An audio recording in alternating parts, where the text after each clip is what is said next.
Alors le Vendée Globe, c'est l'épreuve la plus dure de la voile de haut niveau. On l'appelle l'Everest des mers, un tour du monde en solitaire, sans escale, sans assistance. 40 000 km sur les océans, seul sur un voilier de 18 mètres. Le vainqueur devrait mettre environ 80 jours pour faire le tour de la planète. Ils sont 29 au départ, 20 Français et 9 autres nationalités représentées. On va rejoindre dans un instant la ligne de départ au Sables-d'Olonne, en Vendée. Nicolas Dudoué est sur place, il est bien entouré. Bonsoir Nicolas. On voit à vos côtés François Gabard, vainqueur du Vendée Globe en 2013 et surtout détenteur du record de l'épreuve. Alors en 78 jours, 2 heures et 16 minutes. Et puis dans quelques minutes, vous serez avec un autre concurrent du Vendée Globe qui sera à vos côtés, donc le Français Fabrice Amédéo. Alors une première question pour vous, François Gabard. Vous ne serez pas au départ demain. Sans regret, vous avez d'autres projets ? Oui, bonjour. Non, je ne serai pas au départ du Vendée Globe, je vais rester à terre cet hiver pour la simple et bonne raison que j'ai la chance depuis maintenant 2 ans d'avoir lancé un nouveau projet avec la Massif, avec un trimaran, un multicoque. Le Vendée Globe, c'est un tour du monde en monocoque. C'est les bateaux qu'on voit juste derrière nous, donc il y a une seule coque. Et moi, j'ai la chance maintenant de naviguer donc, sur un trimaran, un bateau à 3 coques qui va plus vite, mais qui donc du coup ne peut pas participer au Vendée Globe. Je suis bien occupé avec ce projet-là. Je prépare un tour du monde en record dans 1 an. Donc je partirai dans 1 an pour essayer d'aller le plus vite possible autour de la planète, tout seul, en record, en solo et sans concurrent. Alors Nicolas, vous êtes avec... François, Allez-y. Pas de trimaran, hein, des monocoques évidemment. 14 skippers partiront pour la première fois sur le Vendée Globe Challenge, sur le Vendée Globe, sur les 29 skippers qui seront présents. 14 bisus, vous étiez un bisu il y a 4 ans.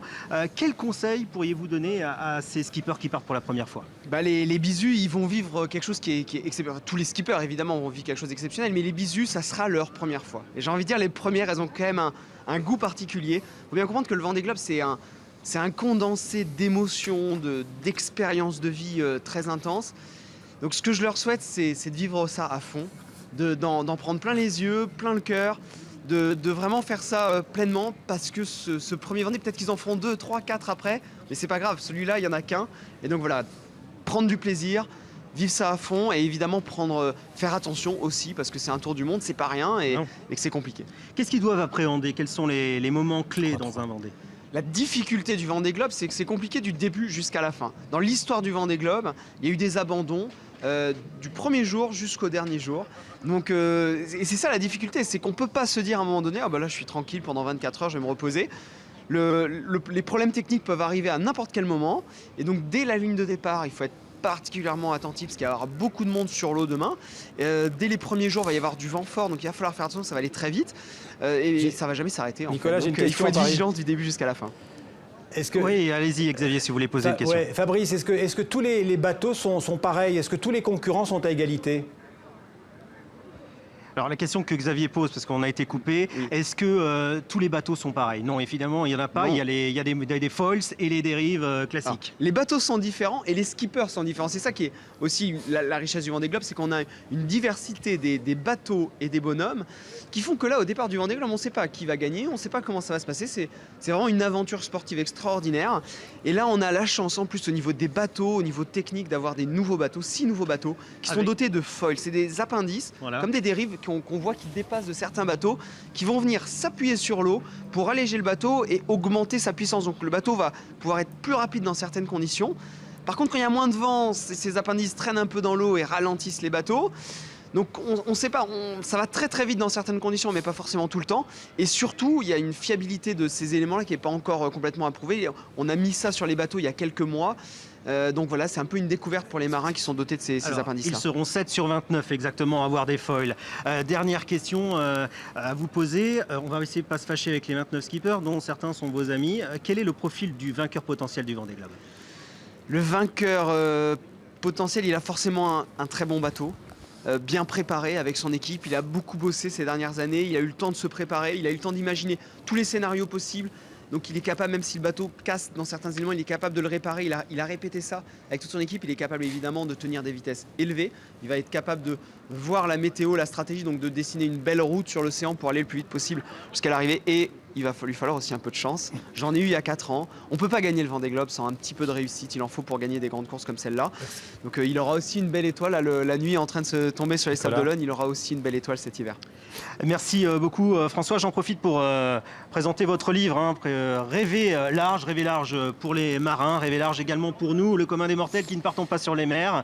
Voilà. Il y a beaucoup d'aventures humaines dans ce Vendée Globe, Xavier. Alors, on va vous retrouver dans quelques instants avec Fabrice Amédéo, mais tout de suite, je vous propose de regarder ensemble le portrait croisé de 2 marins, 2 concurrents de ce Vendée Globe, 2 parmi donc les 9 concurrents non français, le Suisse Alan Roura, il n'a que 23 ans, et puis le Japonais Kojiro Shiraishi. Regardez.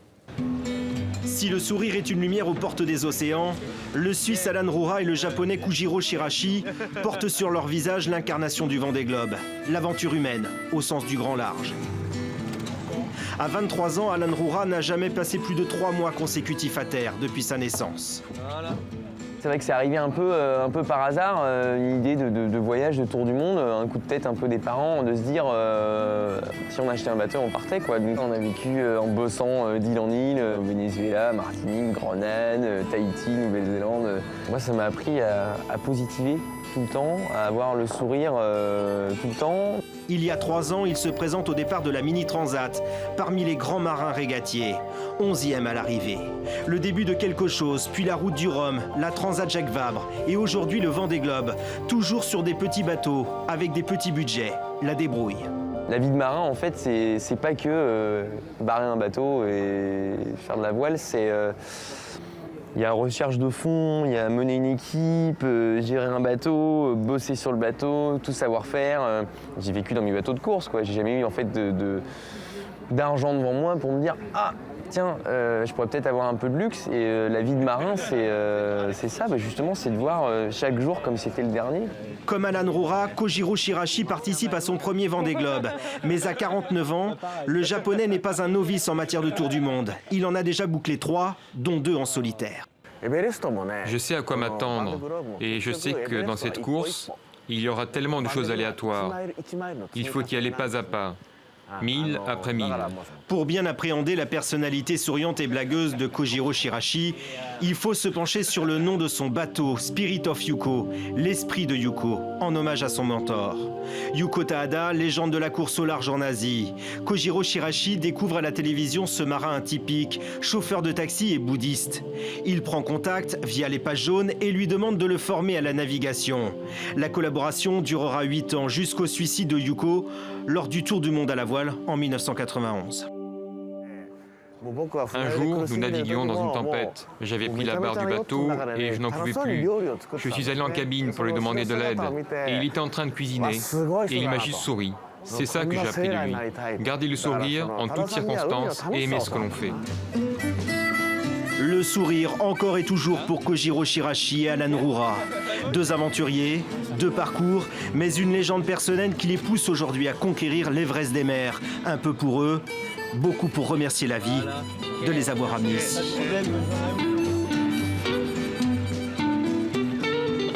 Alors on va retourner en direct au Sable d'Olonne. On va retrouver Nicolas Dudoué avec à ses côtés Fabrice Amédéo. Bonsoir Fabrice Amédéo.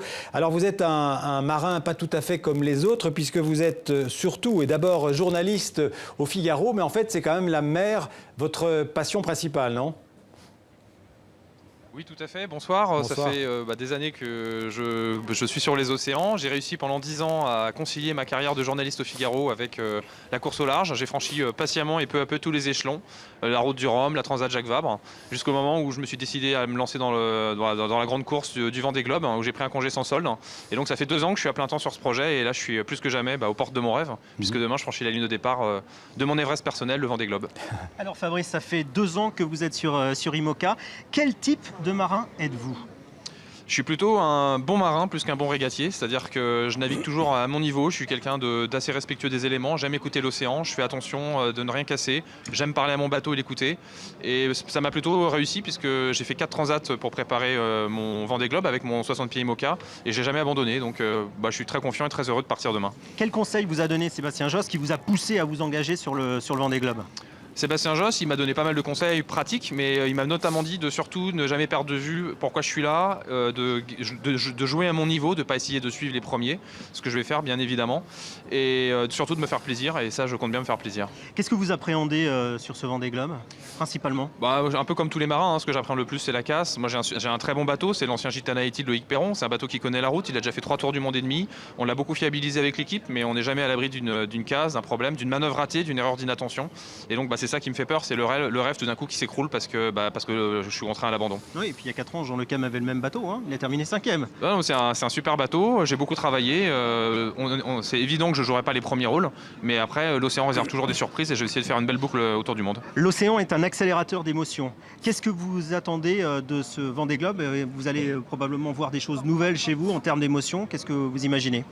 Moi déjà je suis sur Vendée Globe pour repousser mes limites, hein, pour moi c'est l'Everest, hein, c'est la plus grande chose et la chose la plus difficile que je puisse faire en tant que marin. Et après moi ce que je vais chercher c'est le Grand Sud, hein, et donc c'est toutes les émotions liées au Grand Sud, hein. J'ai fait 2 fois la Jacques Vabre, donc je suis déjà allé 2 fois au sud du Brésil, et quand je vais récupérer la première dépression qui va m'emmener sur le grand tapis roulant autour de l'Antarctique, c'est ça que je vais chercher, c'est cette adrénaline, cette angoisse et en même temps ce plaisir d'être sur l'eau. Alors dans ce livre que vous avez publié, Capturer le large, un très beau livre je le précise. Merci. On voit la plume de l'écrivain et également du journaliste. Vous parlez de partage. Ces dernières semaines, derniers jours, vous avez rencontré beaucoup de monde sur les pontons.